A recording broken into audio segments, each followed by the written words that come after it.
সাফওয়ান ইবনে জুনদুব আল বাজালি রাদিয়াল্লাহু তাআলা আনহু তিনি বলেন, সাল্লা নবী সাল্লাল্লাহু আলাইহি সাল্লাম ইয়াউমুন নাহর, আল্লাহ নবী কুরবানির দিন, কুরবানির ঈদের দিন তিনি প্রথমেই তিনি সালাত আদায় করলেন, সুম্মা খাতাবা, এরপরে তিনি খুতবা দিলেন, সুম্মা যাবাহা, এরপরে তিনি কুরবানি করলেন, পশু কুরবানি করলেন। তাহলে এই হাদিস দ্বারা বোঝা যাচ্ছে যে আপনাকে পশু কুরবানি করতে হবে ঈদের পরে। কুরবানির আপনি সালাত আদায় করলেন, সালাতের পরে আপনাকে কুরবানির পশু জবাই করতে হবে। এর আগে যদি কেউ পশু জবাই করে তাহলে তার কুরবানি হবে না।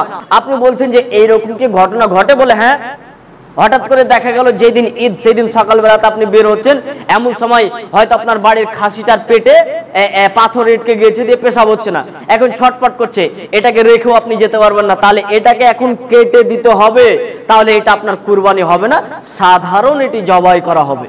কথা বুঝতে পারেননি?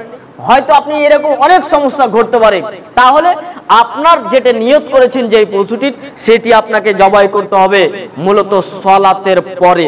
এরপরে আপনি কতদিন পর্যন্ত আপনি জবাই করতে পারবেন? আল্লাহ নবী বলেছেন 4 দিন কুরবানির পশু জবাই করা যাবে। জিলহজ মাসের 10 তারিখ যেই দিন কুরবানির ঈদ, সেই দিন আপনি পশু কুরবানি করতে পারবেন। এর পরবর্তী 3 দিন আইয়ামে তাশরিক বলা হয়েছে, এই দিনগুলোকে, এই দিনগুলোতে আপনি পশু কুরবানি করতে পারবেন। জিলহজ মাসের ঈদের পরবর্তী 3 দিন 11, 12, 13 তারিখ মাগরিবের আগে পর্যন্ত আপনি পশু আপনি কাটতে পারবেন, কোনো সমস্যা নেই। এগুলো কোথায় হয়ে থাকে? বিভিন্ন জায়গাতে দেখা যায় যে একজন ব্যক্তি হয়তো অনেকটি পশু কুরবানি দিচ্ছে, 10টা 20টা কেউ কুরবানি দিচ্ছে, হয়তো সে বিলার উদ্দেশ্য রয়েছে, এখন 10টি কুরবানি সে পশু কুরবানি দিচ্ছে।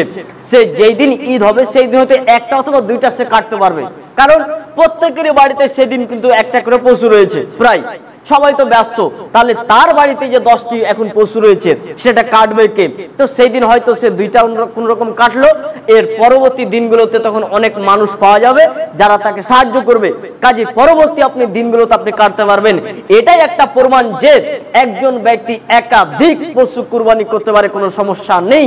সে যদি বেশি কুরবানি দিতে পারে আরো ভালো রয়েছে, আপনি 100টা দিতে পারেন, কোনো সমস্যা নেই। তো আপনার যদি সম্ভব না হয় ঈদের দিন, হয়তো আপনি ঈদের দিন কাটা কিন্তু এটা উত্তম, এটা জেনে রাখেন।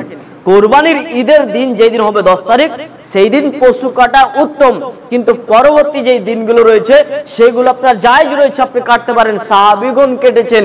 একাধিক যদি আপনার পশু থাকে তাহলে একদিন আপনি সামাল দিতে পারবেন না, কাজে পরবর্তী দিনগুলোতে আপনাকে তাহলে সেই কাটতে হবে। কতক্ষণ সময় রয়েছে? জিলহজ মাসের 13 তারিখ মাগরিবের আগে পর্যন্ত আপনি কাটতে পারবেন।